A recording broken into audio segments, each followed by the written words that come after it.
यार सामू, मुझे अपने भविष्य की बहुत चिंता हो रही है। समझ नहीं आ रहा आगे क्या होगा। अरे भाई, इसमें चिंता वाली क्या बात है। मैंने तो अपने भविष्य अभी से देख लिया है। सच में? कैसे देख लिया?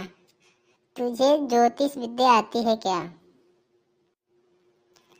नहीं भाई, देख, कल रात को मैं अपनी एक आंखें बंद की तो मुझे सामने अंधेरा दिखा। अरे मूर्ख, मैं यहाँ काम धंधे की बात कर रहा हूँ और तू मजाक कर रहा है। भाई टेंशन मत ले, अगर भविष्य अंधेरे में है तो हम टॉर्च जला लेंगे, बस काम शुरू कर।